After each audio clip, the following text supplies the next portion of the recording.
Hey everyone, it's Richard Metal Fan here, bringing you guys an old school album review. I know, two old school album reviews in one day. It's just nuts. Bringing you guys this one, and it's, in my opinion, a classic in death metal and one of my personal favorite death metal bands ever. And as you can see below the title, today we're going to be looking into Pierce from Within by Suffocation, the band's third album released on May 23rd, 1995 through Roadrunner Records. Now, I think I've covered Suffocation once. The last thing I covered was their most recent album of The Dark Light, which came out a few years ago. But this is the band's third album, of course. I feel like when I've listened to all of Suffocation's albums, but I know while they still retain, it's still just straight up death metal, no doubt. But they also have like a lot more technical aspects and just sheer brutality-ness. Like ever since they debuted with Pierce from not the Effigy of the Forgotten, which came out in 1991, which in my opinion is probably my favorite Suffocation album. I think they've just pretty much been on top, and that pretty much what kind of like got Suffocation out there, and they've been going strong since then. And then of course this is the follow-up to their previous album being 1993's Breeding the Spawn, which I know from what I've heard, a lot of people consider has some fans still have some mixed feelings about it, mostly with like the piss poor production and stuff. But I feel like with Breeding the Spawn, I fucked that up. When it comes to Pierce from Within, I feel like Suffocation just stepped it up in like just the technicality essence, just in production wise, it's just tight as ever. Just Frank Mullen just sounds just as sick as ever. One of the sickest death metal vocalists of all time I've heard, and it's a shame he's no longer in the band. He pretty much retired, is left for good after last year. So wish him luck. He's, like I said, still one of the best death metal vocalists ever. The guitar work is tight. Terrence Hobbs and Doug, forget his name. Like just the guitar work in general is just tight as ever. Just very technical. The bass playing is pretty audible. The bass is really turned up well in the mix, and I just love the tone of this album. And drumming wise, despite of course Mike Smith not being on this album, I think they have Doug, forget his name.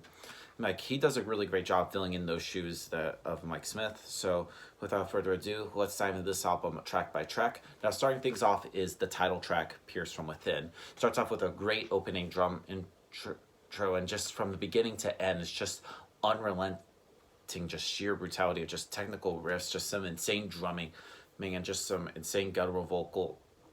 I love just the bass has like a really great presence without being like too high in the mix. Great way to start off this album.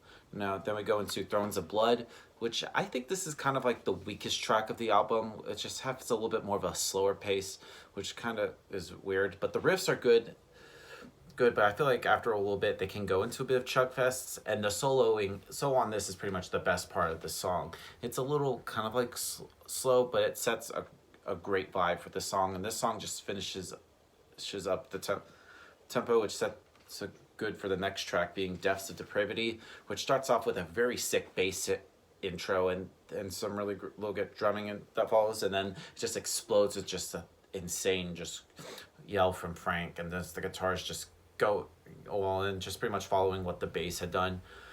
Then it's pretty much, in my opinion, probably the most aggressive song on here. Just love like just the insane guitar work, just like from the tremolo picking, and just like the harmonics is pretty much just used a lot on this. And I love like the speedy solo near the end of the song. I can't even speak today. And then we go into Suspended in Tribulation, which is the most technical track on this album, with just plenty of like tempo changes and weird times changes as well. And this song is also good, but I feel like due to, like I mentioned before, that the time changes and tempo switches, it can never settles on a mood, and this can be kind of troublesome given the length, which is about 6.5 minutes long. It's a good song, no doubt, but I feel like it'll grow on you if you need to listen to it more. Then we go into Torn into Enthrallment, which has a pretty good opening, and just the heavy guitars and drums sort of like accompanying the vocals was in the song, and I just like the effect of this. It's just slow and just heavy without going swing just into just not mindless chugging. And this rest of the song just picks up the speeds and start playing faster with the vocals sort of like following as well. And then there is a little solo in here in the opening of it that just packs one hell of a punch, and then it sort of like slows down again, just speeding up again before closing the song. Pretty good one. The Invoking, which maintains the vibe of sort of like the previous songs on the album, but has a lot of different like tempo changes in here. Or it's not necessarily a bad thing, but once you settle into the song for the patterns of the album, it could feel a little bit different. Then we go into Synthetically Revived. Now this song is actually a re-recorded version from their very first debut EP entitled Human Waste, which is a good song. I mean, I wouldn't go, but I feel like this doesn't really stick out from the original. I wouldn't say it's like a filler. I mean, it could be considered a filler, but it's under 4 minutes, and I don't think the song is developed as much as it should have. That's just me. Brood of Hatred, which just goes through just some insane twists and turns and tempo changes. But I love how amazing is how it just flows despite the sort of like the changes, and the whole song just seems just seamless and just a very great experience. And then we go into the final song on the album, and I feel like Brood of Hatred should also have been the closing song on the album, but the actual last song on the album is Breeding the Spawn, which is actually a re-recorded version from the previous album. I feel like it just closes this album with just grand fashion, with just has some intricate riffs, just some ripping guitar solos, and a heavy breakdown. Well, I feel like Brood of Hatred, like I mentioned before, should have been a good close to the album. This is a song that I feel like this should have made the album complete.